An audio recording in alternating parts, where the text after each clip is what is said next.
the same with Nepal. Every year we have a lot of natural disasters, like earthquakes, floods, tsunamis, and some of the disasters are man-made, like mine accidents, things like that. So in the past, we have a lot of collaboration with our Nepali counterparts in sharing our experiences and cooperate in the disaster risk management. So for our experience in these regards, I want to share 4 observations for this meeting. First, I think China has attached great importance to the preparedness in prevention of the disasters, which is in the central government level. We have introduced a lot of laws and regulations and codes of conduct for all walks of life, so that so that can increase the preparedness or resistance to all the risks. For example, we have introduced very strict construction standards for all the new buildings. They have to be, they can withstand earthquakes up to 8. The 8, what do you call that standards? Yes. So we have, it's a compulsory for all the new buildings, and we have introduced laws to require all the old buildings being strengthened up to the withstand the earthquake of 8. Those international standards. Sorry, I'm not familiar with the jargon. Also, we have compulsory requirements for all the buildings to have emergency exits, and also for all the mines, you have to install. You have to have a separate rescue tunnel for all the mines, things like that. Which is that we have to put prevention at foremost. The most important task. We have to be prepared before the risk of accident strike us. That's what we do in China. The second observation I want to share that we have improved we have established a quick response system from central to provincial and to the city level. When the disaster strikes, then we have a very systematic quick response system in China ready.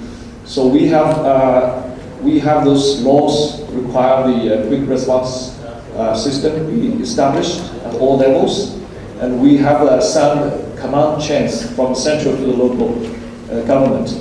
Also, we have standing forces, quick response forces at the central level and the provincial level.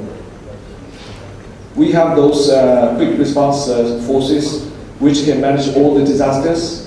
We also have those specialized quick response forces. For example, we have those forces especially targeted at mine accidents. So whenever China has a mine accident or any mine accident in the world, for example, last time in Latin America, so this force can be sent from the central government in a few hours. So that is the quick response systems. The third observation I want to share is that we have introducing education systems, which many of the previous speakers have touched upon. We have introducing education courses in the universities, colleges, high schools, and even in primary schools regarding when the disaster strikes, what you should do, what is the best strategy for individuals, because that is also very important. Everybody is the first responder themselves in face of the disasters. That is third observation. I think it's also very important to introduce in Nepal. The fourth, the last but not the least, is the technologically breakthrough and also the international corporations. We have invested a lot in those disaster risk management technologies. For example, last year we have introduced the drones with emergency telecommunication capacities. So in Nepal, I think when for example, in the 2015, when the earthquake strikes, we lost communications, then we can release the drones. They can provide emergency mobile services So also in some remote areas, there's no telecommunication services at all. So we can introduce these drones. So that is one of the examples of these technologies. Also, the professor has touched upon about the early earthquake warning systems that we can cooperate in the future. Last is the international cooperations. No matter how prepared you are, when the large-scale disaster strikes, no country can cope with it alone. So that's why the international cooperation is that important. Be it technological cooperation, be it disaster relief operations. I think that is the full observations I want to share with this meeting. Last, I want to say that as a friendly neighbor, China is ready to provide any disaster relief to our friendly neighbor Nepal. We also want to further our cooperation in disaster and risk management in all fronts. Thank you so much. Thank you.